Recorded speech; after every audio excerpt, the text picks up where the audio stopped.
Hello students.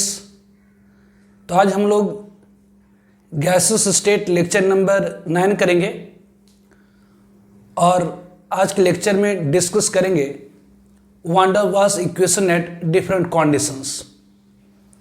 That is van der Waals equation at low pressure, at high pressure, virial equations etcetera.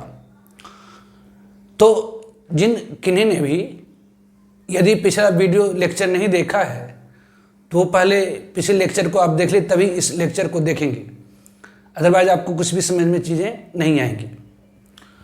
तो पिछले lecture में मैंने आपको वान der Waals equation बताया था। तो van der Waals equation, van der Waals equation आपको मैंने पिछले क्लास में बताया था, that is P plus n square a upon v square into v minus nv is equal to n0. It is the van der Waals equation. Now van der Waals equation, इसमें आपको आप बताए थे van der Waals equation in terms of molar volume, van der Waals equation in terms of molar volume बताए थे। तो van der Waals equation in terms of molar volume दिया आया था obviously P plus A upon, अगर V को n square से divide कर दे P plus A upon VM square into n से अगर डिवाइड कर दे तो VM minus V is equal to RT। It is the van der Waals equation in terms of molar volume. It is van der Waals equation in terms of molar volume. और आज हम लोग discuss करेंगे van der Waals equation इन, आज हम लोग discuss करेंगे van der Waals equation, van der Waals equation, van der Waals equation at different condition, at different condition. तो van der Waals equation at different condition में first one at low pressure, first one at low pressure. तो at low pressure, तो van der Waals equation at low pressure, तो किसी container के अंदर अगर pressure low है, इसका मतलब जो कंटेनर के अंदर मॉलिक्यूल की संख्या है, number of molecules per unit volume very small है। किसी भी कंटेनर के अंदर प्रेशर क्यों होती है? तो किसी भी कंटेनर के अंदर प्रेशर होती है due to collision between gases molecules and wall of container. किसी कंटेनर के अंदर प्रेशर क्यों होती है? क्योंकि गैसेस मॉलिक्यूल कंटेनर के वॉल से कोलिड करता है, उसके कारण फोर्स लगती है, उसी फोर्स के कारण प्रेशर पैदा होती है। तो किसी गैसेस कंटेनर के अंदर प्रेशर अगर लो है, इसका मतलब आप कह सकते हैं कि कम मॉलिक्यूल कंटेनर के वॉल से कोलिड करिए पर यूनिट एरिया। प्रेशर कम मतलब प्रेशर किसी गैसेस कंटेनर के अंदर एराइज होती है due to collision between gases molecule and wall of container. तो यदि प्रेशर कम, इसका मतलब कम मॉलिक्यूल पर यूनिट एरिया में कोलिड कर रहा है। तो पर यूनिट एरिया में कम मॉलिक्यूल कोलिड इससे करा क्योंकि मॉलिक्यूल की संख्या पर यूनिट वॉल्यूम बहुत कम होगी।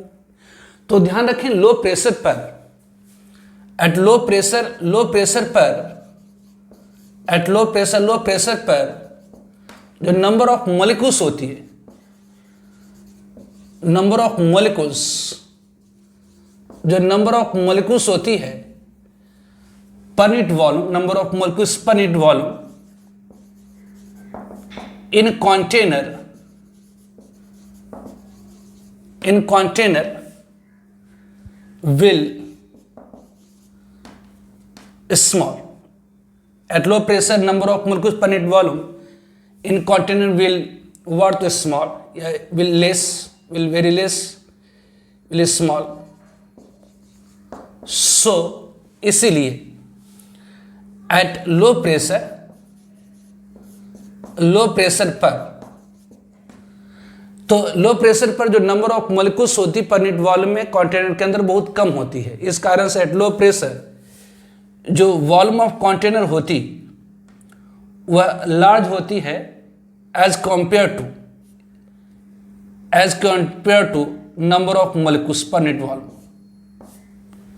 मतलब एट लो प्रेशर ये V जो होता है कंटेनर की जो वॉल्यूम होती है वो लार्ज होती है और मॉलिक्यूल की जो संख्या होती है ये स्मॉल होता है। इस कारण से जो actual volume of gases molecule in container होगी, लो प्रेशर पर मॉलिक्यूल की संख्या कम है, लो प्रेशर पर कंटेनर के अंदर मॉलिक्यूल की संख्या कम है। इस कारण से कंटेनर के वॉल्यूम की तुलना में ये सारा जो गैसेस मॉलिक्यूल है उसकी अपनी वॉल्यूम वेरी स्मॉल होगी। ये क्या होगी? तो वेरी स्मॉल होगी, ये वेरी स्मॉल होगी। तो बेसिक लो प्रेशर पर जो number of molecules per unit volume होती है कंटेनर के अंदर, लो प्रेशर पर जो number of molecules per unit volume होती है कंटेनर के अंदर वेरी स्मॉल होती है। इस कारण से लो प्रेशर पर क्या होती है, तो जो कंटेनर की वॉल्यूम की तुलना में जो गैस के अणुओं का अपना आयतन होता है वेरी स्मॉल होता है। इस कारण से V माइनस एन बी लगभग बराबर V के होता है। तो लो प्रेशर पर जो नंबर ऑफ मॉलिक्यूल्स होती है पर यूनिट वॉल्यूम इन कंटेनर वेरी स्मॉल होती है। इस कारण से लो प्रेशर पर जो कंटेनर की वॉल्यूम होती है उसकी तुलना में गैस के अणुओं का अपना आयतन नगण्य होता है। इस कारण से V माइनस एन बी लगभग बराबर V के हो जाएगी। तो इसलिए from van der Waals equation, इसलिए from van der Waals equation से हम लोग कहेंगे वान डेर वाल्स इक्वेशन क्या है, तो basic P plus N square A upon V square into V minus N B is equal to nRT। तो basic यहां पर लो प्रेशर पर अणुओं की जो संख्या कंटेनर के अंदर वेरी स्मॉल है। इस कारण से कंटेनर के वॉल्यूम की तुलना में गैस के अणुओं का अपना आयतन नगण्य होगा। तो इक्वेशन हो जाएगी P plus N square A upon V square. Low pressure पर कंटेनर के वॉल्यूम की तुलना में गैस के अणुओं का अपना आयतन नगण्य होगा, इसलिए simply V is equal to nRT। तो ऑब्वियसली इसे अगर मल्टीप्लाई कर दें तो ये PV प्लस ये वॉल्यूम कैंसिल, तो N square A upon V is equal to what nRT। तो अगर nRT से दोनों साइड डिवाइड कर दे तो PV upon nRT plus N square A upon V into nRT is equal to 1। तो PV अपॉन nRT को हम लोग कहते हैं Z। तो Z plus obviously A n से n कैंसिल हो गई, तो A अपॉन ये Vm RT is equal to 1। मतलब ये Z is equal to obviously V upon n को ये नीचे चलाया तो V अपॉन n को हम लोग Vm कहते हैं मोलर वॉल्यूम। तो Z is equal to 1 minus A upon Vm RT हो गई। तो लो प्रेशर पर वान डेर वाल्स इक्वेशन क्या हो जा रहा है, Z is equal to 1 minus A upon Vm RT। जहां पर A क्या है, तो van der Waals coefficient for pressure correction है और A की वैल्यू पॉजिटिव होती है फॉर अट्रैक्टिव फोर्स। अगर गैस के मॉलिक्यूल के बीच में अट्रैक्टिव फोर्स है तो A की वैल्यू पॉजिटिव होगी।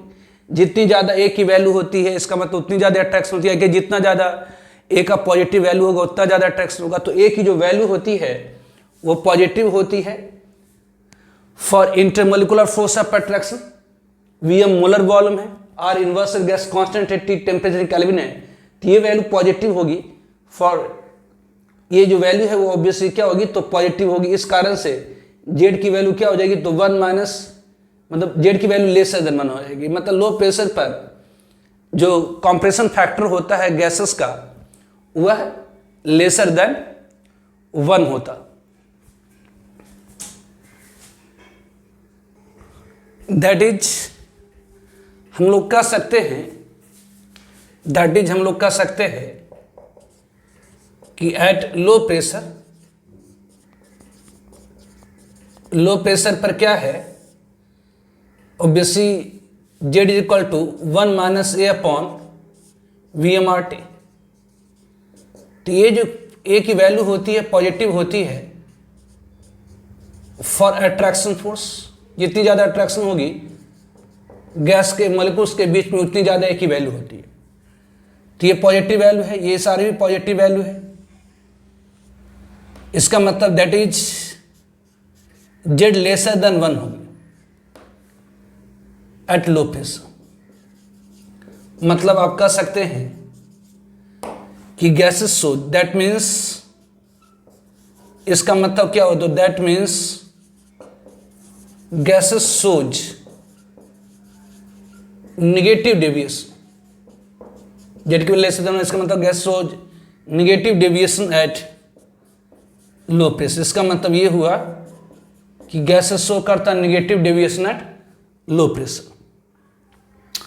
नाउ एट हाई प्रेशर के सेकेंड में, एट हाई प्रेशर तो किसी कंटेनर के अंदर प्रेशर हाई है। हाई प्रेशर पर क्या होती है, obviously P plus N square A upon V square. Obviously अगर ये P हाई प्रेशर पर ये जो वैल्यू बहुत ज़्यादा है, ऑब्वियसली हाई प्रेशर पर P की वैल्यू बहुत ज़्यादा है। जब P की वैल्यू ज़्यादा मतलब प्रेशर बहुत ज़्यादा होता है तो गैस के अणु बिल्कुल एक दूसरे के नज़दीक आ जाते हैं। इस कारण से गैस के अणुओं के बीच में लगने वाला आकर्षण बल बहुत कम होगा। तो हाई प्रेशर पर ये जो टर्म है N square A upon V square ये बहुत कम हो जाती है, क्योंकि गैस के अणुओं के बीच में लगने वाला आकर्षण बल बहुत कम हो जाता है। तो हाई प्रेशर पर ये क्या है, तो वेरी लार्ज है, ये आपका लार्ज हो गया, ये आपकी बहुत ज़्यादा वैल्यू होगी। और ये क्या हो जाती है, तो नेग्लिजिबल हो जाती है, ये बहुत ही कम हो जाता है। तो हाई प्रेशर पर अगर ये बहुत ज़्यादा बड़ी वैल्यू है तो हाई प्रेशर पर गैस की जो मॉलिक्यूल है प्रेशर बहुत ज़्यादा कर देंगे तो जो गैस की मॉलिक्यूल एक दूसरे के नज़दीक आ जाएंगे। तो एक दूसरे के नज़दीक आ जाएंगे तो गैस के मॉलिक्यूल के बीच में लगने वाले अट्रैक्शन फोर्स बहुत कम हो जाती है, मतलब एक की वैल्यू स्मॉल हो जाती है, मतलब नेग्लिजिबल हो जाएगी। तो हाई प्रेशर पर P plus N square A upon V square की जो वैल्यू है वो लगभग बराबर P के हो जाती है। मतलब from one der Waals equation अगर हम लोग वान डर वाल्स इक्वेशन से जाएं, now from one der Waals equation, तो वान डर वाल्स इक्वेशन क्या है, तो P plus N square A upon V square into V minus N V equal to N R T. Van der Waals equation P plus N square A upon V square into V minus N V equal to N R T. तो P plus N square A upon V square ये लगभग बराबर कितनी हो जाएंगी, तो ये P into V minus N V is equal to N R T. तो अगर इसे हम लोग मल्टीप्लाई कर दें तो P B minus P N V is equal to N R T.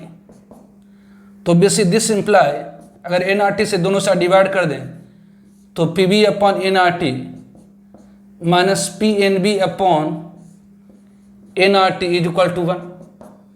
तो P B upon N R T को हम लोग कहते हैं कॉम्प्रेशन फैक्टर जेड, एन से एन कैंसिल, तो ये Z is equal to 1 plus P B upon R T.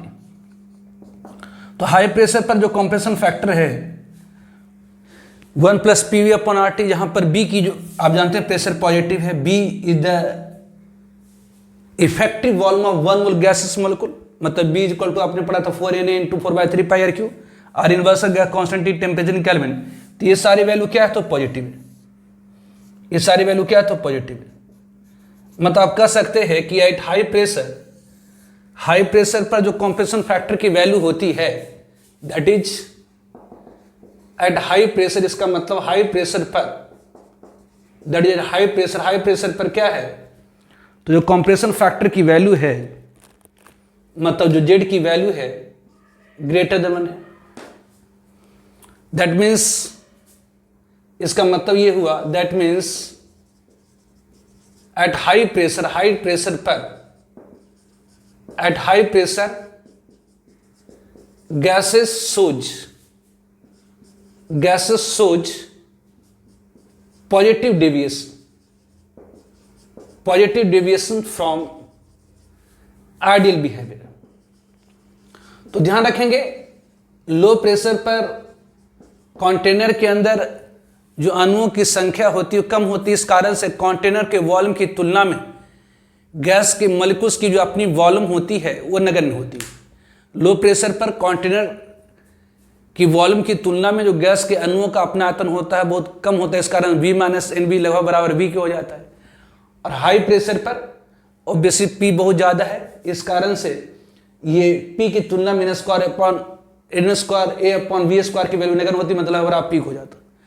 मतलब लो प्रेशर पर गैसेस शो करती है निगेटिव डेविएशन और हाई प्रेशर पर गैसेस शो करती हैं पॉजिटिव डेविएशन। तो ध्यान रखेंगे, जो जनरली समान तौर पर जो गैसेस होती हैं, मतलब obviously real gases shows positive deviation from ideal behaviour eight high pressure and negative deviation from ideal behaviour eight low pressure. मतलब दैट इज आप कह सकते हैं, दस इस प्रकार से आप कह सकते हैं एक लाइन में कि गैसेस जनरली समान तौर पर गैसेस सोज ऑब्वियसली गैसेस सोज, दस इस प्रकार से आप कह सकते हैं कि जनरली मतलब समान तौर पर गैसेस सोज पॉजिटिव डेविएशन या gases shows negative deviation at low pressure and positive deviation at high pressure. मतलब आप कह सकते हैं कि गैसेस जो है वो शो करता है negative deviation at low pressure and positive deviation at high pressure. But exception, इसका एक्सेप्शन है, exception is hydrogen and helium. Hydrogen helium shows positive deviation, hydrogen helium show करता है positive deviation at low pressure as well as at high pressure. जो hydrogen helium है वो show करता positive deviation at low pressure as well at high pressure. This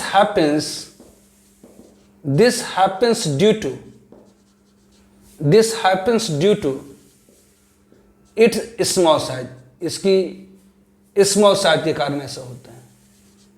तो due to small size होने के कारण, तो ध्यान रखें हाइड्रोजन हीलियम शो करता है।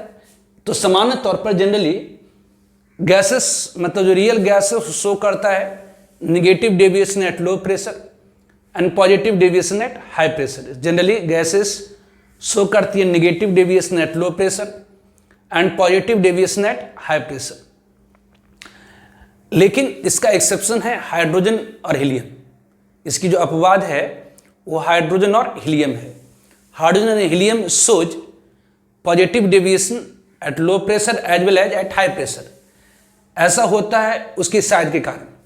तो ड्यू टू स्मॉल साइज होने के कारण हाइड्रोजन हीलियम मॉलिक्यूल की साइज बहुत छोटी है। तो हाइड्रोजन और हीलियम की साइज छोटी होने के कारण obviously even at low pressure पर भी जो हाइड्रोजन और हीलियम की मॉलिक्यूल होती हैं एक दूसरे के बिल्कुल नजदीक आ जाती। तो ऑब्वियसली हाइड्रोजन और हीलियम में क्या है, तो हाइड्रोजन की एटमी नंबर 1 मतलब एक न्यूक्लियस, उसका एक ऑर्बिट है। हाइड्रोजन और हीलियम में न्यूक्लियस, उसका एक ऑर्बिट है। तो obviously due to small size, hydrogen और हीलियम मॉलिक्यूल के स्मॉल साइज होने के कारण इवन एट लो प्रेशर पर क्या होता है कि न्यूक्लियस के बीच की दूरी बहुत कम होती है। दो मॉलिक्यूल के न्यूक्लियस के बीच की दूरी बहुत कम हो जाती है क्योंकि साइज बहुत छोटी है।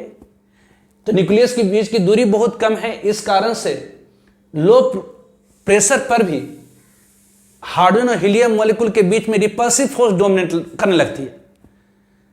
हाइड्रोजन और हीलियम मॉलिक्यूल के बीच में रिपल्सिव फोर्स डोमिनेट करने लगती है। ऐसे समान तौर पर अगर प्रेशर लो है तो मॉलिक्यूल दूर है, तो जब मॉलिक्यूल दूर होता है तो मॉलिक्यूल के बीच में अट्रैक्शन फोर्स होती है। लेकिन हाइड्रोजन हीलियम की साइज इतनी छोटी है कि हाइड्रोजन और हीलियम के न्यूक्लियस के बीच की जो दूरी है, हाइड्रोजन मॉलिक्यूल या हीलियम मॉलिक्यूल के न्यूक्लियस के बीच की जो दूरी है वो बहुत कम है। बहुत कम होने से क्या होता, तो इन दोनों के बीच में रिपल्सिव फोर्स डोमिनेट करने लगती है। तो जब रिपल्सिव फोर्स डोमिनेट करेंगी तो ए की जो वैल्यू है वह निगेटिव हो जाएगा इवन एट लो प्रेशर। तो ए की वैल्यू अगर निगेटिव हो गई तो निगेटिव निगेटिव पॉजिटिव मतलब जेड की वैल्यू ग्रेटर देन बना जाएगी even at low pressure. Obviously high pressure पर तो पॉजिटिव डेविएशन होगा, नो प्रॉब्लम, क्योंकि सारी गैसेस हाई प्रेशर पर पॉजिटिव डेविएशन शो कर रही है, सारी गैसेस हाई प्रेशर पर पॉजिटिव डेविएशन शो कर रही है, लेकिन लो प्रेशर पर गैसेस शो करता है निगेटिव डेविएशन। लेकिन हाइड्रोजन हीलियम के केस में हाई प्रेशर पर तो पॉजिटिव डेविएशन होती ही होती है, इवन एट लो प्रेशर पर पॉजिटिव डेविएशन शो करा, तो ये करा और helium show positive deviation at low pressure as well at high pressure, कि लो प्रेशर पर तो निगेटिव डेविएशन होनी चाहिए, लेकिन हाइड्रोजन और हीलियम शो करता है positive deviation even at low pressure. ऐसा क्यों होता है? तो ऐसा इसकी साइज के कारण होता है।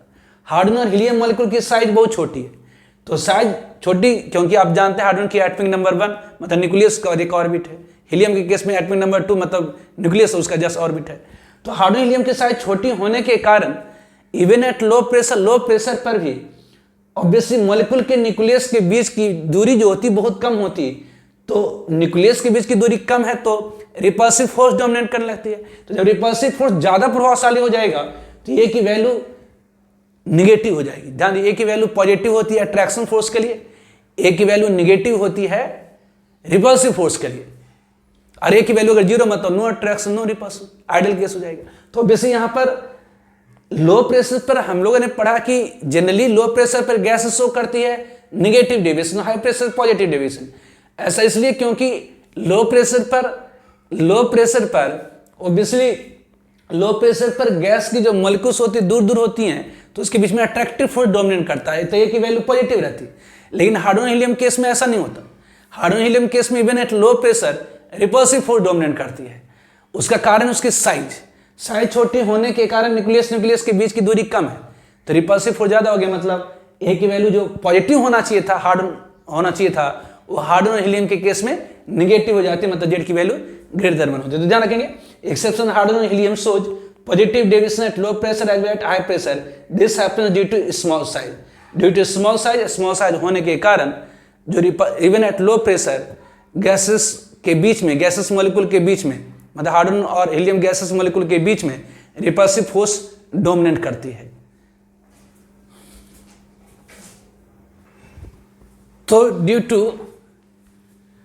तो ध्यान रखें, हाइड्रोजन हीलियम शो करता है positive deviation at low pressure as well as at high pressure. This happens due to, ऐसा क्यों होता है? तो this happens due to its small size.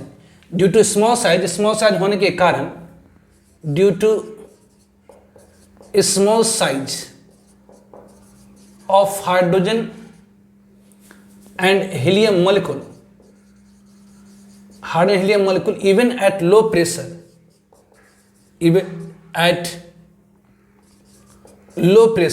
जब प्रेशर लो भी रखेंगे, repulsive force among molecules dominant, so value of A becomes negative and hence compression factor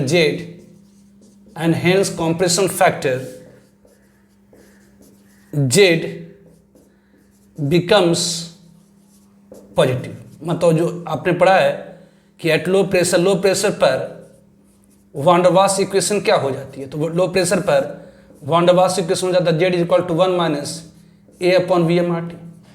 तो basic लो pressure पर जनरली ए की वैल्यू पॉजिटिव होती है, क्योंकि लो प्रेशर पर गैस के मॉलिक्यूल के बीच में अट्रैक्शन फोर्स होती है। लेकिन हाइड्रोजन हीलियम के केस में eight low pressure obviously repulsive force dominate करती है, जिसके कारण ए की वैल्यू क्या हो जाएगी? तो निगेटिव हो जाएगी। अगर ये निगेटिव हो गया तो निगेटिव पॉजिटिव, मतलब ऑब्वियसली जेड की वैल्यू क्या हो जाएंगी? तो ग्रेटर देन 1 हो जाएंगे। किसके लिए? तो for hydrogen and helium, hydrogen और हीलियम के लिए even at low pressure Z की वैल्यू ग्रेटर देन 1 होती है, मतलब गैस से शो करता है positive deviation. Now variation of compression factor versus pressure. Now variation का ग्राफ एक ड्रॉ कराया हुआ है, variation of compression factor Z, variation of compression factor Z versus pressure P for real gas. Real gas के लिए compression factor और pressure के बीच में वेरिएशन, तो variation of compression factor Z versus P for real gas. तो बहुत सारी गैसेस को स्टडी किया गया, मतलब बहुत सारी गैसेस का कंप्रेशन फैक्टर निकाला गया एट डिफरेंट प्रेशर। बहुत सारी गैसेस का जैसे हाइड्रोजन गैस ले लिए, उसकी कंप्रेशन फैक्टर डिफरेंट प्रेशर पर निकाला गया। मीथेन गैस ले लिए, उसकी कंप्रेशन फैक्टर डिफरेंट प्रेशर पर निकाला गया। CO2 गैस ले लिए, उसकी कंप्रेशन फैक्टर डिफरेंट प्रेशर पर निकाला गया। तो अलग अलग गैसेस का कंप्रेशन फैक्टर डिफरेंट प्रेशर पर निकाला गया, उसकी एक ग्राफ ड्रॉ करी गई।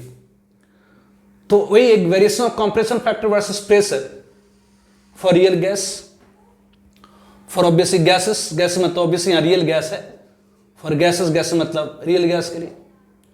तो जब कभी ग्राफ ड्रॉ करना होता है तो हम लोग लेते हैं एक्स एक्सिस और हम लोग लेते हैं वाई एक्सिस।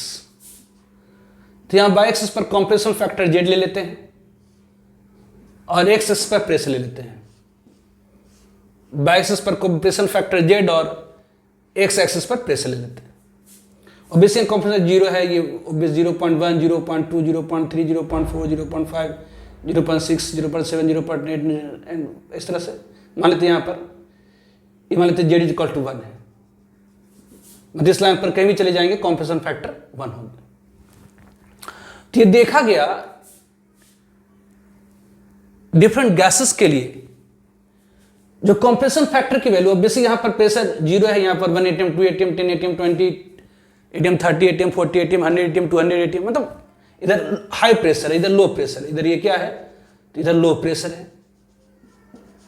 और इधर क्या है, तो हाई प्रेशर है। इधर लो प्रेशर है, ये हाई प्रेशर है।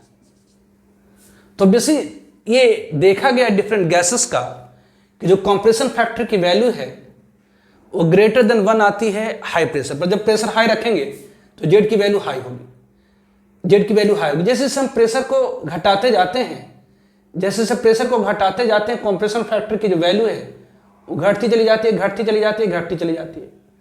तो जैसे हाई प्रेशर पर कंप्रेशन फैक्टर की वैल्यू ग्रेटर देन 1 है, मतलब पॉजिटिव डेविएशन है। लेकिन जैसे जैसे हम प्रेशर को घटाते जाते हैं, जैसे जैसे हम प्रेशर को घटाते जाते हैं, कंप्रेशन फैक्टर की वैल्यू घटती जाती है, घटती जाती है, घटती जाती है, घटती जाती है। एक सर्टेन प्रेशर पर कंप्रेशन फैक्टर की वैल्यू मिनिमम होती है, फिर प्रेशर घटाने से, फिर प्रेशर घटाने से, फिर प्रेशर घटाने से, फिर प्रेशर घटाने से ऑब्वियसली कंप्रेशन फैक्टर की वैल्यू बढ़ता। अगर आप प्रेशर घटाने से, हाई प्रेशर पर गैसेस का पॉजिटिव डेविएशन है, ऑब्वियसली जैसे प्रेशर हम घटा रहे हैं कंप्रेशन फैक्टर की वैल्यू घट रही है, घट रही है, घट रही है, घट रही है। एक सर्टेन प्रेशर पर मिनिमम वैल्यू आएगा। फिर अगर आप प्रेशर को घटाएंगे, फिर अगर प्रेशर को घटाते हैं तो जो कंप्रेशन फैक्टर की वैल्यू है वो धीरे धीरे इंक्रीज करती है, इंक्रीज करती है, इंक्रीज करती है। और जब हम प्रेशर को टेंस टू जीरो, लगभग जीरो कर देते हैं, जब हम प्रेशर टेंस टू जीरो कर देते हैं तो जेड की जो वैल्यू है वो लेसर देन 1 आ जाती है। तो ये जनरली ये रियल गैस के लिए, जनरली समान तौर पर सारे गैसेस के लिए, रियल गैस के लिए इस तरह से आता है। जैसे अगर CO2 किस तरह आ गया, अमोनिया है तो इससे थोड़ा सा ऑब्वियसली और यहाँ से थोड़ा सा नीचे से आ जाएगा, ऑब्वियसली मीथेन है तो थोड़ा सा इधर से आ जाएगा। मतलब सबका नेचर इसी टाइप की होगी। मतलब हाई प्रेशर पर गैसेस शो करिए पॉजिटिव डेविएशन, जैसे जैसे प्रेशर को घटाएंगे घटाएंगे कंप्रेशन फैक्टर की वैल्यू घटेगी घटेगी घटेगी। ऑब्वियसली कुछ प्रेशर पर जेड इक्वल टू 1 हो गया, फिर आप प्रेशर घटाएंगे घटाएंगे घटाएंगे तो जेड की वैल्यू मिनिमम होगी। फिर अगर प्रेशर घटाएंगे तो जेड की वैल्यू बढ़नी शुरू हो जाती है, और प्रेशर घटाएंगे तो और प्रेशर घटाएंगे तो और बढ़ेगा। और जब हम प्रेशर टेंस टू जीरो कर देते हैं तो जेड की जो वैल्यू है वह 1 हो जाती है। और हाइड्रोजन और हीलियम केस में ऑब्वियसली जब हाइड्रोजन हीलियम के केस में क्या देखा गया, तो हाइड्रोजन हीलियम केस में जब प्रेशर हाई अपने रखा है तो जेड की वैल्यू ग्रेटर देन 1 है। जैसे जैसे प्रेशर को घटाएंगे जेड की वैल्यू घटेगी घटेगी घटेगी घटेगी घटेगी। और जब हम प्रेशर टेंस टू जीरो कर देते हैं तो जेड की वैल्यू लगभग बराबर 1 की हो जाती है। हाइड्रोजन और हीलियम के लिए हो गया, ये जनरली कोई भी गैस के लिए आप ले सकते हो सर। तो ये ग्राफ क्या बता रहा है कि ये बता रहा है कि हाई प्रेशर पर गैसेस के लिए जेड की वैल्यू ग्रेटर देन 1 होती है, लो प्रेशर पर गैसेस के लिए जेड की वैल्यू लेसर देन 1 होती है। और अगर हम प्रेशर टेंस टू जीरो कर दें, जब हम प्रेशर टेंस टू जीरो कर दें तो सारी गैसेस के लिए, जब प्रेशर टेंस टू जीरो कर दें तो सारी गैसेस के लिए जेड की वैल्यू ऑब्वियसली 1 हो जा रही है। जेड की वैल्यू कितनी हो जा रही है? तो 1 हो जा रही है। मतलब आप कह सकते हैं कि गैसेस शो कर positive deviation at high pressure, negative deviation at low pressure. लेकिन इसमें नोटेशनल पॉइंट है, इसमें ध्यान रखिएगा, नोट ध्यान रखें, when pressure tends to zero, जब प्रेशर आप टेंस टू जीरो कराते हैं, जब प्रेशर टेंस टू हम जीरो कराते हैं तो सारी गैसेस के लिए then Z is equal to 1 हो जाती है, जेड इज इक्वल टू 1 हो जाती है फॉर ऑल गैसेस, सारे गैसेस के लिए, चाहे आप हाइड्रोजन हो, चाहे हीलियम हो, या एनी गैस हो, तो सारी गैसेस का कंप्रेशन फैक्टर की वैल्यू 1 हो जाता है जब प्रेशर टेंस टू जीरो करा देते हैं। तो when pressure tends to zero then Z will approximately equal to 1 for all gases. मतलब दैट इज आप कह सकते हैं कि जब हम प्रेशर टेंस टू जीरो कराते हैं, when pressure tends to zero then Z equal to 1, मतलब P V equal to NRT, मतलब आइडियल बिहेवियर होगी। ये क्या होगी? आइडियल बिहेवियर होगी। ये आइडियल बिहेवियर होगी for all gases, for all gases, for all gases. तो ध्यान रखेंगे, लो प्रेशर पर गैसेस शो करती है निगेटिव डेविएशन, हाई प्रेशर पर गैस शो करता है positive deviation. Pressure tends to आप जीरो करा देंगे तो सारी गैसेस के लिए जेड की वैल्यू 1 हो जाती है, मतलब गैसेस शो करता है आइडियल बिहेवियर। ठीक है। Now viral equation. Now viral equation. Viral equation. So what is viral equation? It is the simplified form. It is simplified form of van der Waals equation. So viral equation is basically simplified form of van der Waals equation. तो basic from van der Waals equation, van der Waals equation से अगर हम लोग जाएं from van der Waals equation, तो van der Waals equation क्या है? तो P plus N square A upon V square into V minus N B equal to N R T. It is the van der Waals equation. P plus N square A upon V square into V minus N B equal to N R T. तो this simple आप लिख सकते हैं P plus obviously A upon v upon N का square, N से divide कर दे तो v upon N, basic N से डिवाइड कर दे तो v upon N minus B equal to R T. मतलब दिस सिंपल आप कह सकते हैं कि p plus A upon v upon N को लिख सकते हैं V M square obviously into V M minus B equal to R T, जहां पर वी एम इक्वल टू क्या है? तो molar volume, v upon N को हम लोग करें मोलर वॉल्यूम। दिस सिंपल आप लिख सकते हैं P plus A upon V M square is equal to R T upon V M minus B, इस तरह से लिख सकते हैं। तो दिस सिंपल आप लिख सकते हैं P plus A upon V M square is equal to R T upon V M को कॉमन निकाल लीजिए, यहाँ पर वी एम को कॉमन निकालें तो ये आपका हो जाएगा 1 minus B upon V M, या कि वी एम से मल्टीप्लाई कर देंगे ये चीज़ आ जाएगी। मतलब दिस सिंपल आप कह सकते हैं, ये दिस सिंपल आप कह सकते हैं, दिस सिंपल आप कह सकते हैं कि P plus A upon V M square is equal to हो गई R T upon V M into 1 minus B upon V M to the power minus, basis से ऊपर ले जाएंगे तो माइनस आप जानते हैं 1/x को आप लिख सकते हैं S to the power minus 1 upon 1 minus S को लिख सकते हैं 1 minus X to the power minus 1। तो बेसिस से 1 minus B upon V M को इस तरह से लिख सकते हैं। तो दिस सिंपलाई हम लोग ध्यान रखें, जैसे ज्योमेट्रिकल प्रोग्रेशन आपने पढ़ा है कि 1 plus R square plus dot dot dot to infinite, sum of infinite is equal to होता है ऑब्वियसली ए अपॉन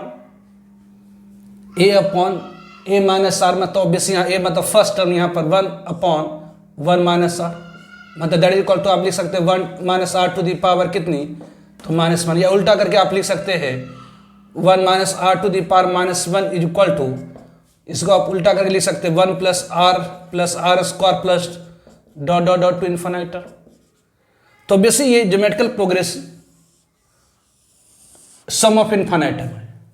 तो यदि हम लोग यहाँ पर b अपॉन वी एम, यदि अगर हम लोग यहाँ पर v अपॉन वी एम को स्मॉल r मान लें, तो इस 1 minus B upon V M to the power minus 1 को हम लोग एक्सपैंड करके लिख सकते हैं, ये p plus A upon V M square is equal to what, तो R T upon V M into ये obviously 1 minus B upon V M to the power minus 1 को लिख सकते हैं 1 plus B upon V M plus B upon V M का square plus dot dot dot to infinity this one, जहां पर basic ये are के जगह पर हम लोग क्या मान लें बी अपॉन वी एम, या कि बी अपॉन वी एम को आर मान लीजिए, तो 1 minus R to the power minus 1 is equal to 1 plus R उसका डॉट डॉट इन्फिनिटी। उस तरह से यहाँ आर के जगह पर क्या मान लीजिए बी अपॉन वी एम, तो 1 minus B upon V M to the power minus 1 को क्या लिख सकते हैं 1 plus B upon V M plus B upon V M का square plus dot dot dot. तो बेसिक दिस सिंपल आप लिख सकते हैं ये p इज इक्वल टू यहाँ पर आप लिख सकते हैं ये p इज इक्वल टू आप क्या लिख सकते हैं ये R T upon V M into obviously 1, ये ऐसे लेना। और ध्यान रखें b अपॉन वी एम जो है, b is the actual volume of small b, basically actual volume of 1 mole gas molecule, और V M is the molar volume of container. तो कंटेनर के वॉल्यूम की तुलना में स्मॉल b की value बहुत छोटी होती है, मतलब v upon V M very very less than. इस कारण से obviously b upon V M to the power 2 will very very very very lesser than 1, मतलब इसको आप क्या कहते हैं तो can be neglected the higher terms, इसलिए हम लोग कैन बी निग्लेक्टेड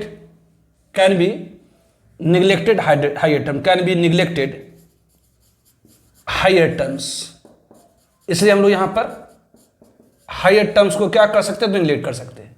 मतलब ये इक्वेशन क्या होगी, तो this imply p plus A upon V M square ये is equal to R T upon V M, obviously यहां पर हायर टर्म को निग्लेक्ट कर देंगे तो ये 1 plus B upon V M हो जाएंगे। तो ऑब्वियसली यहां पर हम लोग इसे और लिख सकते हैं क्या, इसको इधर ले आए तो ये आपको आएगा p is equal to R T upon V M into 1 plus B upon V M, और इसे इधर ले आएंगे तो 1 minus A upon V M square. तो दिस सिंपल आप करिए क्या, ये p is equal to R T upon V M into 1 plus B upon V M, obviously minus A upon V M square. यहां पर ऐसा करिए कि R T upon V M into V M upon R T multiply कर दिए, तो आपको कुछ अंतर नहीं पड़ा। क्यों? क्योंकि ऑब्वियसली वी एम से V M cancel, R T से आर टी कैंसिल। लेकिन यहां पर इसको आप लिख सकते हैं p इक्वल टू ये R T upon V M, दोनों में से कॉमन निकालिए, इसमें से भी R T upon V M, इसमें से आर टी, तो बच जाएगा क्या, तो 1 plus B upon V M, और ऑब्वियसली ये minus A upon V M square, ये यहाँ R T upon V M तो आपने कॉमन निकाले तो बच गया क्या, ये बच गया क्या, तो V M upon R T, ये बच गया आपका। इसको इधर ले जाए तो आपका क्या हो गया, तो P V M upon R T is equal to 1 plus, अब देखिए यहां से वी एम एक कैंसिल हो जाएगी, तो ये 1 plus B upon V M minus A upon R T into V M. तो यहां पर अब P V M upon R T, मतलब वी एम मतलब molar volume, V upon N को हम लोग वी एम कहें, ना मोलर वॉल्यूम। तो बेसिक ये P V upon N R T हो जाएगी इज इक्वल टू 1 प्लस, ऐसा करिए कि वन बाई वी एम को कॉमन निकालिए, तो 1 बाई वी एम को अगर कॉमन निकालेंगे तो बच जाएगा B minus A upon R T, B minus A upon R T, यहाँ 1 बाई वी एम को कॉमन निकालिए, तो P V upon N R T को कहते हैं जेड, ये जेड इज इक्वल टू क्या होगी, तो 1 plus B minus A upon R T को हम लोग कैपिटल बी कहते थे, capital B upon V M. तो Z is equal to 1 plus B upon V M, जहां पर capital B is equal to क्या है, तो where capital B is equal to, जहां पर capital B is equal to क्या है, तो small B minus A upon R T, इसे हम लोग कहते हैं virial coefficient. And this equation Z is equal to 1 plus B upon V M is called virial equation. तो Z is equal to 1 plus B upon V M is the virial equation. तो virial equation क्या है, it is simplified form of van der Waals equation. तो van der Waals equation को हम लोगों ने usually solve कर दिया, तो एक इक्वेशन आई Z is equal to 1 plus B upon V M, it is called virial equation, जहां पर capital B is equal to small B minus A upon R T, it is called virial coefficient. इसे हम लोग क्या कहते हैं, it is called virial coefficient. इसे हम लोग क्या कहते हैं, कॉल्ड वायरल कोफिशिएंट। इसे हम लोग कहते हैं वायरल कोफिशिएंट, वायरल कोफिशिएंट। और this equation is called virial equation. ये आपकी क्या होगी, तो ये it is the virial equation, virial equation. तो Z is equal to 1 plus B upon V M is called virial equation, जहां पर capital B is equal to small B minus A upon R T, it is called virial coefficient. ठीक है। Now virial equation at different condition. तो virial equation हम लोगों ने जाना, virial equation is basically simplified form of van der Waals equation, that is Z is equal to 1 plus B upon V M, जहां पर capital B is equal to, where capital B is equal to small B minus A upon R T, called virial coefficient. Now case first में कि if capital B is equal to 0, अगर capital B is equal to 0 हो जाए, then तब क्या होगी, तो अगर capital B is equal to 0 तो जेड इज इक्वल टू कितनी, तो 1। तो capital B is equal to 0 means क्या हो गई, तो small B minus A upon R T is equal to 0। Then Z is equal to 1 मतलब क्या हुई, तो पी वी अपॉन जेड मतलब कॉम्पिटिशन फैक्टर मतलब P upon N R T is equal to 1। तो दिस इंप्लाई ये क्या हो गया, तो ये B is equal to A upon R T, मतलब आप कह सकते हैं यहाँ पर P V is equal to क्या हो गई, एन आर टी, मतलब यहाँ पर टी इज इक्वल टू क्या हो गई, A upon B R. Then ये क्या हो, तो P V is equal to N R T मतलब आइडियल बिहेवियर, ये आइडियल बिहेवियर। तो ध्यान दीजिए, जब वायरल कोफिशिएंट आपने 0 कर दी तो जेड की वैल्यू 1 हो गई, मतलब आइडियल बिहेवियर हो गया। तो जब वायरल कोफिशिएंट आपने 0 कर दिया तो टेम्परेचर कितनी आई, तो ए अपॉन बी आर, मतलब इतना टेम्परेचर पर जो रियल गैस बिहेव कर रहा आइडियली। तो this temperature is called Waals temperature. इस टेम्परेचर को क्या कहा जाता है, वाल्स टेम्परेचर। तो व्हाट इज वाल्स टेम्परेचर, ये वाल्स टेम्परेचर क्या है, तो एक ऐसी टेम्परेचर जिस पर गैसेस मतलब जिस रियल गैस बिहेव करता आइडियली, टेम्परेचर एट विच, ऐसी temperature at which gases behave ideally called, कहलाता है कॉल्ड वाल्स टेम्परेचर। तो एक ऐसी टेम्परेचर इस पर गैसेस बिहेव करता आइडियली कहलाता है वाल्स टेम्परेचर। तो temperature at which gases behave ideally is called Waals temperature. ना केस सेकेंड में, if VM is large, VM is large, VM मतलब मोलर वॉल्यूम, वीएम मतलब मोलर वॉल्यूम, वीएम मतलब molar volume. तो यदि मोलर वॉल्यूम लार्ज है तो then तब क्या होगी, देन जो जेड इक्वल टू है 1 plus B upon V M है। अगर ये बहुत लार्जर वैल्यू हो गई तो वैसे एक लार्ज वैल्यू से अगर हम किसी टर्म को, किसी नंबर को अगर हम डिवाइड करें तो उसकी वैल्यू ऑलमोस्ट 0 हो जाएगी। तो अगर वी एम लार्ज है देन जेड की वैल्यू 1 प्लस ये लगभग बराबर 1 हो जाएगी। ये ऑलमोस्ट क्या हो गया, तो नेग्लिजिबल हो गया। अगर वी एम लार्ज होगा तो ये क्या हो जाएंगी, तो वेरी स्मॉल, ये स्मॉल हो गई, वेरी स्मॉल हो गई। वेरी स्मॉल मतलब नेग्लिजिबल मान सकते हैं आप। मतलब जेड की वैल्यू 1 हो गई, जेड की वैल्यू 1 मतलब P V upon N R T equal to 1, मतलब P V equal to N R T हो गई, मतलब आइडियल बिहेवियर। तो आप कह सकते हैं कि जब मोलर वॉल्यूम लार्ज है, यदि मोलर वॉल्यूम लार्ज है तो गैसेस बिहेव कर रहा आइडियली। तो एक वास्ट टेम्परेचर पर गैसेस बिहेव कर रहा आइडियली, जब मोलर वॉल्यूम लार्ज है तब गैसेस बिहेव कर रहा आइडियली। ना केस थर्ड, सिंस आप देख रहे हैं virial equation Z is equal to 1 plus B upon V M है, तो since Z is equal to P B upon N R T होती है, तो v अपॉन एन को हम लोग कहते हैं मोलर वॉल्यूम, मतलब it is equal to P B M upon R T. मतलब यहां पर आप कह सकते हैं कि दिस इंप्लाई कि V M is equal to कितनी होगी, तो यहां पर V M is equal to ये Z R T upon P होगी, Z R T upon P. तो यहाँ V M is equal to Z R T upon P, मतलब इसका मतलब ये जेड हो गई is equal to 1 plus B upon V M जब पर आप पुट कर सकते हैं Z R T upon P, मतलब यहां पर जेड की वैल्यू हो गई 1 plus B upon Z R into P upon T,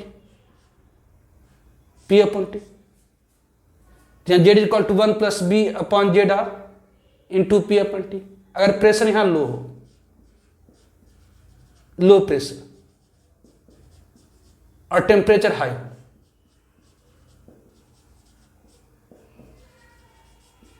अगर प्रेशर लो हो टेम्परेचर हाई हो, तो अगर प्रेशर लो और टेम्परेचर हाई है तो क्या होगा, मतलब प्रेशर को आप घटाते जाइए, टेम्परेचर बढ़ाते बढ़ाते इसकी जो वैल्यू होगी वो नेग्लिजिबल हो जाएगी। ये वैल्यू क्या होगी, नेग्लिजिबल, मतलब जेड की वैल्यू किसके बराबर हो जाएगी, लगभग बराबर के, मतलब ये क्या होगी, तो दिस इंप्लाई ये P V is equal to N R T हो गई, मतलब आइडियल बिहेवियर हो गई। ये क्या हो गया, आइडियल बिहेवियर। मतलब आप कह सकते हैं कि that is at low pressure and high temperature, that is का मतलब क्या हुआ कि at low pressure and high temperature, low pressure and high temperature पर जो गैसेस है, मतलब जो रियल गैस है, बिहेव आइडियल। तो low pressure and high temperature पे गैसेस बिहेव कर रहा है क्या, आइडियल। तो Warner equation is the simplified form of van der Waals equation. तो Warner equation that Z is equal to 1 plus B upon V M, जहां पर capital V Warner coefficient जिसकी value small B minus A upon R T. जब Warner coefficient 0 हो जाए तो Z की value 1 मतलब आइडियल बिहेवियर, वार्नर कोएफिशिएंट 0 मतलब T equal to A upon B R पर आइडियल बिहेवियर। तो ये वास्ट टेम्परेचर है। वास्ट टेम्परेचर क्या होती है, तो एक ऐसी टेम्परेचर जिस पर गैसेस बिहेव करे ideal, that is equal vast temperature. Vast temperature equal to क्या होगी, तो ए अपॉन बी आर। अगर मोलर वॉल्यूम लार्ज है, तो बी अपॉन वी एम की वैल्यू नेग्लिजिबल मतलब 0 हो जाएंगे, मतलब आइडियल बिहेवियर। तो जब मोलर वॉल्यूम लार्ज हो तो गैस बिहेव करता है आइडियली। और तीसरा हो गया केस, जब आप प्रेशर लो रखें और टेम्परेचर हाई रखें तो गैस बिहेव करता है आइडियली। ठीक है,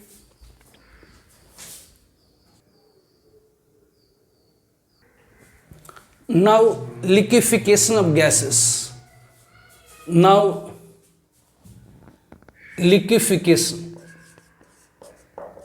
liquefaction of gases, गैसेस की लिक्विफिकेशन। तो conversion of gas into liquid, conversion of gas into liquid is called, कहलाती है, is called liquefaction of gases. तो conversion of gas into liquid is called liquefaction of gases. Gas की conversion liquid में क्या कहलाती है, तो लिक्विफिकेशन ऑफ गैसेस। तो कैसे कन्वर्जन होती है गैस की लिक्विड में, गैस की लिक्विड में कन्वर्जन कैसे होती है, मेथड क्या है। तो पहले गैस की जो टेम्परेचर है उसे घटा करके बिलो क्रिटिकल टेम्परेचर किया जाता है। क्रिटिकल टेम्परेचर क्या होती है, तो एक ऐसी टेम्परेचर जिसके ऊपर गैसेस का कभी भी लिक्विफिकेशन नहीं, किसी भी गैस का एक क्रिटिकल टेम्परेचर होता है, उस टेम्परेचर के ऊपर आप कुछ भी कर लेंगे गैस का लिक्विफिकेशन नहीं होगा। तो गैस की लिक्विफिकेशन करने के लिए गैस की टेम्परेचर को क्रिटिकल टेम्परेचर के नीचे लाना ही होता है, तब जा करके आप प्रेशर लगा के गैस की लिक्विफिकेशन कर सकते हैं। तो मेथड लिक्विफिकेशन ऑफ गैसेस क्या है? तो conversion of gas into liquid is called liquefaction of gases. Method क्या है, कैसे हम लोग गैसेस की लिक्विफिकेशन करते हैं? तो first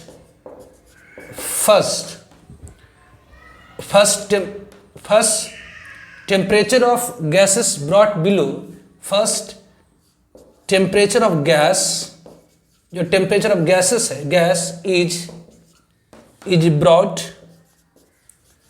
brought below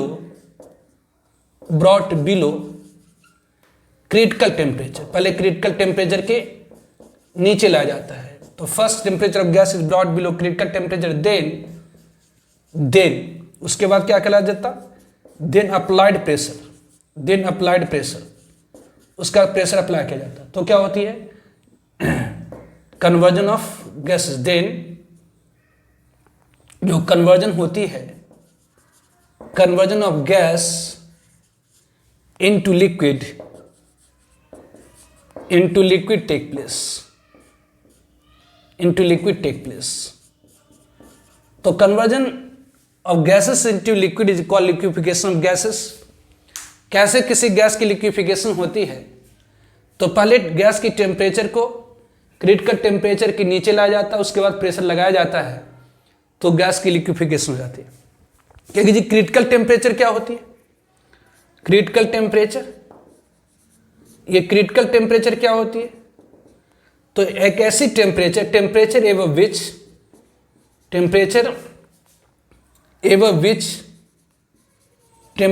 which gases can never be liquefied, gases can never be liquefied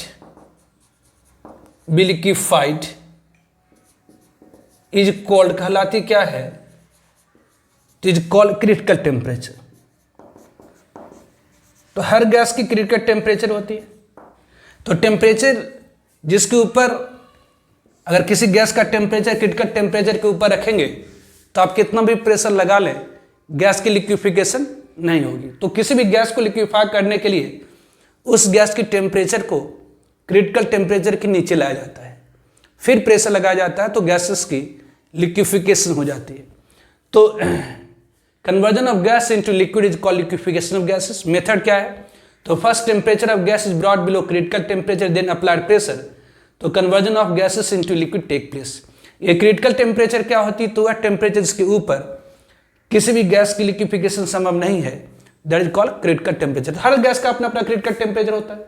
critical temperature निकालने के लिए फॉर्मूला होता है, अलग गैस की अलग अलग क्रिटिकल टेम्परेचर होती है। ऑब्वियसली क्रिटिकल टेम्परेचर मतलब TC इज इक्वल टू होती है 8A/27 BR। ऑब्वियसली हर गैस का A और B की जो वैल्यू होती है वो अलग अलग होती है, मतलब हर गैस का अलग अलग क्रिटिकल टेम्परेचर है।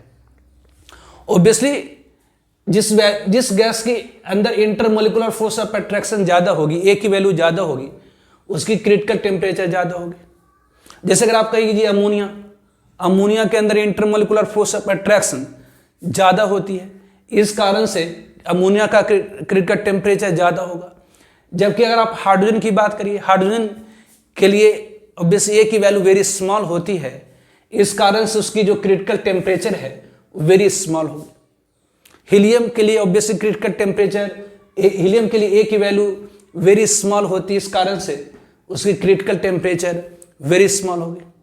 तो जितनी ज़्यादा गैसेस का बीच में लगने वाली इंटरमोलिकुलर फोर्स ऑफ अट्रैक्शन होगी, जितनी ज़्यादा गैसेस मॉलिक्यूल के बीच में लगने वाली अट्रैक्शन फोर्स होगी, उतनी ज़्यादा A की वैल्यू होगी। जितनी ज़्यादा A की वैल्यू होगी उतना ज़्यादा उसका क्या होगा? तो क्रिटिकल टेम्परेचर। तो हर गैस का क्रिटिकल टेम्परेचर निकालने के लिए फॉर्मूला होती है।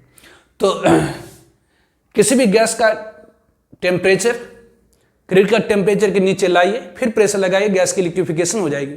अब क्रिटिकल टेम्परेचर डिपेंड करता है इंटरमोलिकुलर फोर्स ऑफ अट्रैक्शन के ऊपर और गैस मॉलिक्यूल के साइज के ऊपर। तो वह गैस जिसकी इंटरमोलिकुलर फोर्स ऑफ अट्रैक्शन ज़्यादा होगी ऑब्वियसली उसकी क्रिटिकल टेम्परेचर ज़्यादा होगा। नाउ ध्यान रखिए, isness of liquefaction of gases, isness of liquefaction of gases, easiness of liquefaction, easiness of liquefaction of gases, easiness of liquefaction of gases, gases की liquefaction का isness, कौन सी गैस की liquefaction more easier होगी, ज़्यादा आसान होगी।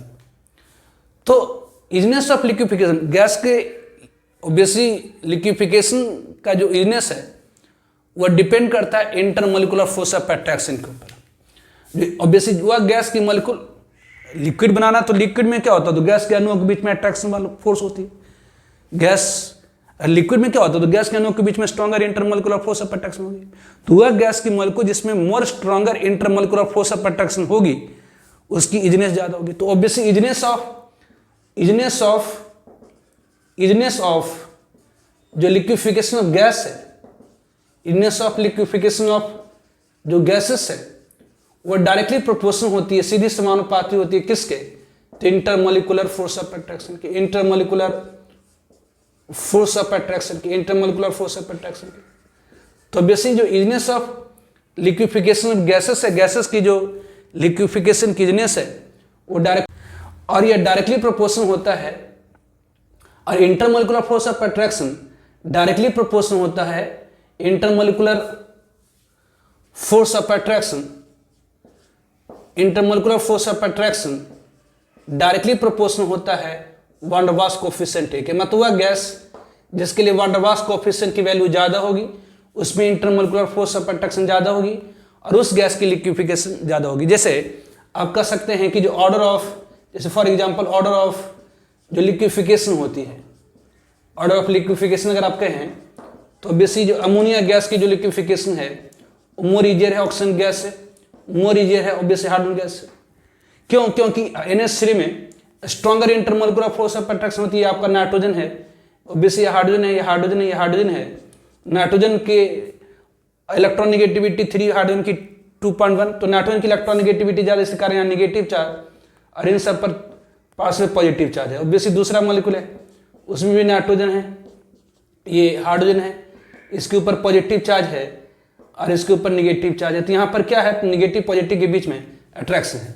तो अमोनिया में इंटरमोलिकुलर फोर्स ऑफ अट्रैक्शन ज़्यादा है, ऑक्सीजन से ऑक्सीजन में ज़्यादा है, हाइड्रोजन से, इस कारण से जो अमोनिया की लिक्विफिकेशन होगी वो मोर होगी, O2 से मोर होगी H2 से। आप सीधे कहिए कि NH3 की A की वैल्यू भी, NH3 की जो वान डेर वाल्स कोफिशिएंट A की वैल्यू होगी वो ज़्यादा होगी किससे, तो ऑक्सीजन से ज़्यादा होगी H2 से। या कहीं पर सीधे A की वैल्यू दे दे, क्योंकि NH3 की A की वैल्यू 5 है, O2 के लिए मान लें कि 4 गैस दे दे, एक गैस के लिए A की वैल्यू अगर 5 है, दूसरे गैस के लिए B की वैल्यू, एक गैस के लिए A की वैल्यू अगर 5 है, दूसरे गैस के लिए A की वैल्यू 4 है, तीसरे गैस के लिए A की वैल्यू अगर 2 है, तो किस गैस की लिक्विफिकेशन मोर इजीली होगी, तो जिसके लिए A की वैल्यू ज़्यादा होती है, क्योंकि A की वैल्यू डिटरमाइन करता है इंटरमोलिकुलर फोर्स ऑफ अट्रैक्शन। वह गैस जिसकी अंदर इंटरमोलिकुलर फोर्स ऑफ अट्रैक्शन ज़्यादा होगी उसकी A की वैल्यू ज़्यादा होगी, मतलब उस गैस की लिक्विफिकेशन मोर इजी होती है। ठीक है,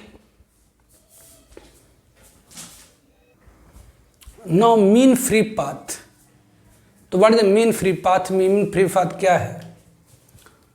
तो मीन फ्री पाथ, तो मीन मतलब हुआ average, mean means average, free मतलब विदाउट कॉलिजन, फ्री मतलब विदाउट कॉलिजन, और पाथ मीन्स डिस्टेंस। जैसे अगर किसी कंटेनर के अंदर आप गैस रख देंगे, अगर किसी कंटेनर के अंदर गैस रख देंगे, तो आपने पढ़ा है कि किसी कंटेनर के अंदर आप गैस रख देंगे तो जो गैस की मॉलिक्यूल्स होती है वो पूरे कंटेनर के अंदर डिस्पर्स कर जाती है, फैल जाती है, और फैलने के बाद रैंडम मोशन करती है। तो जब गैसेस मॉलिक्यूल रैंडम मोशन करती है तो आपस में कोलवाइड भी करती है। अगर किसी कंटेनर के अंदर आप गैस रख दें तो इसका मतलब कंटेनर के अंदर लार्ज नंबर ऑफ टिनी पार्टिकल्स, जिसे हम लोग मॉलिक्यूल्स कहते हैं, जो पूरे कंटेनर के अंदर डिस्पर्स है, फैली है।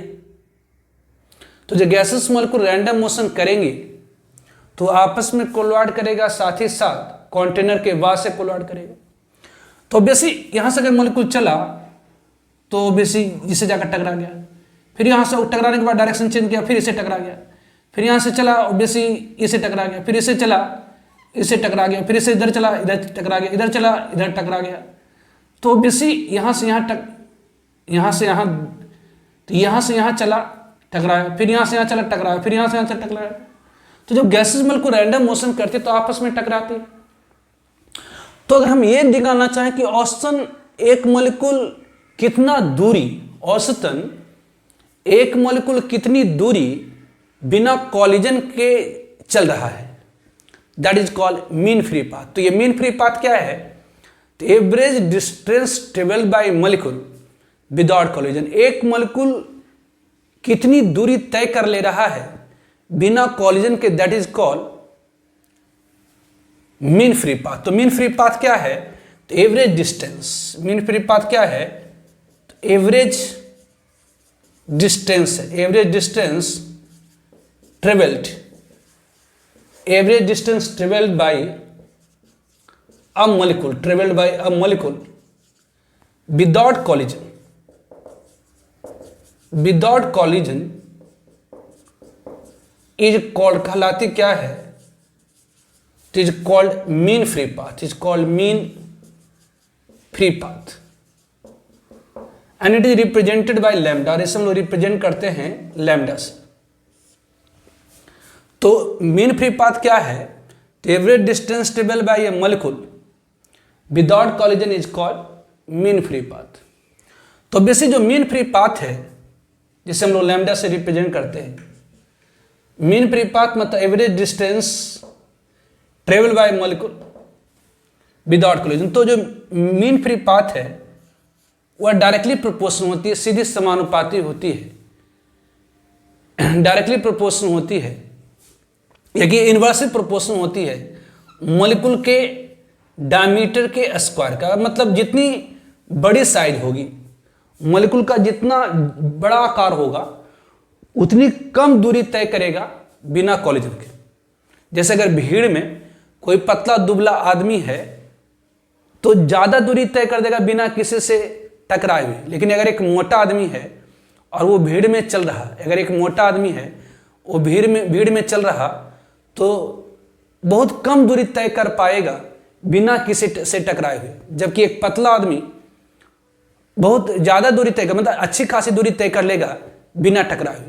तो जितना ज़्यादा, वही कॉन्सेप्ट यहाँ पर भी है, जितनी बड़ी साइज होगी मॉलिक्यूल की, जितनी बड़ी साइज होगी मॉलिक्यूल की, डायमीटर मतलब जितनी बड़ी साइज होगी मॉलिक्यूल की उतनी कम दूरी तय करेगा बिना कॉलिजन के। तो जो मीन फ्री पाथ होती है, मतलब जो distance travel by molecule without collision होती है, वो इनवर्सली प्रोपोर्शनल होता है साइज के, और इनवर्सली प्रोपोर्शनल होता है एन स्टार। एन स्टार मतलब number of molecules per unit volume के।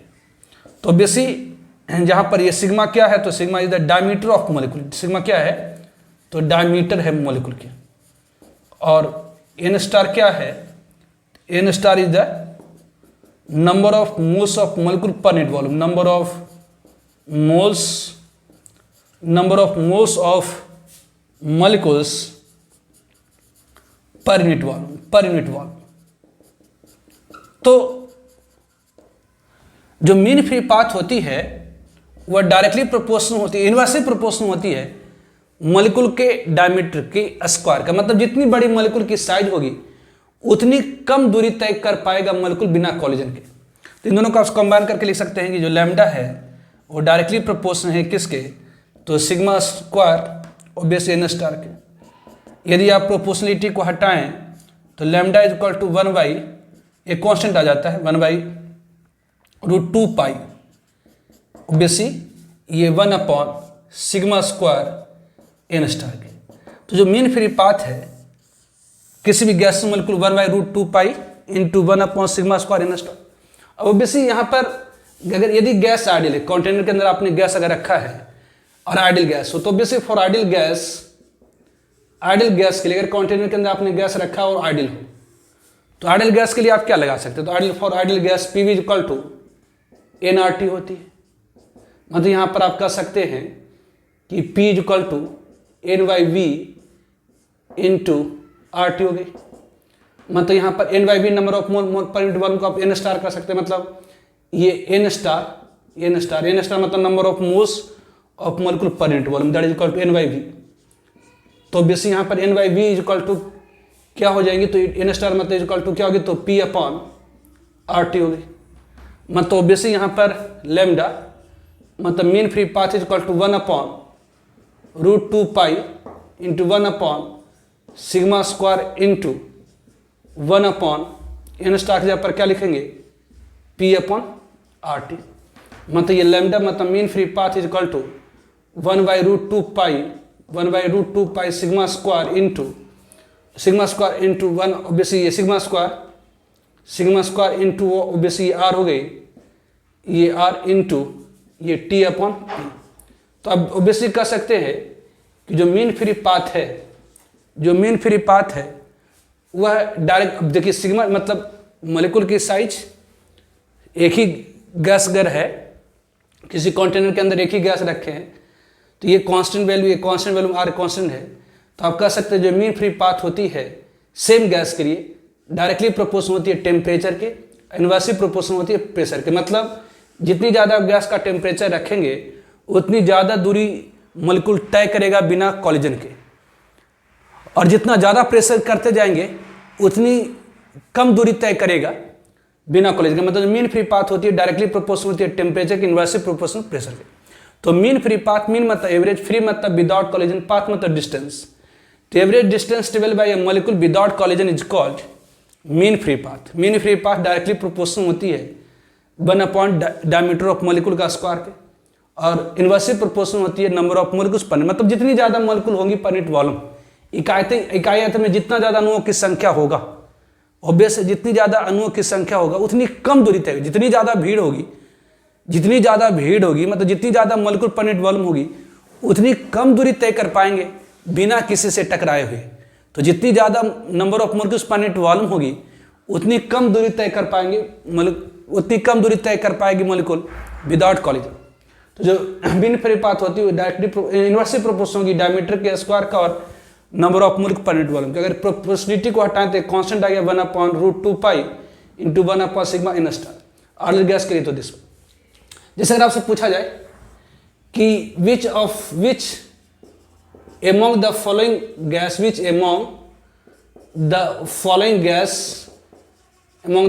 have longest mean free path, correct. इन सब में से किसकी मीन फ्री पाथ सबसे ज्यादा होगी? ए में हाइड्रोजन, बी नाइट्रोजन, सी फ्लोरीन, डी क्लोरीन गैस। तो ऑब्वियसली जिसकी साइज छोटी होगी, जिस मॉलिक्यूल की साइज छोटी होगी उसकी डायमीटर कम होगी, और जिसकी डायमीटर कम होगी ऑब्वियसली वो ज़्यादा दूरी तय कर पाएगा बिना कॉलिजन से। तो ऑब्वियसली इन चारों गैस में ऑब्वियसली हाइड्रोजन गैस की जो मॉलिक्यूल की साइज है वो सबसे छोटी है, मतलब वो हाइड्रोजन की जो मॉलिक्यूल है ज़्यादा दूरी तय कर पाएगा बिना कॉलिजन के। ठीक है,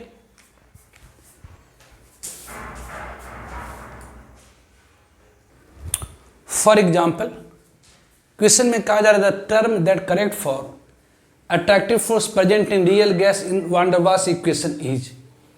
करेक्ट, कौन सी टर्म वान डर वाल्स इक्वेशन आपने पढ़ा है, that is P plus N square A upon V square into V minus N B is equal to N R T. It is the van der Waals equation.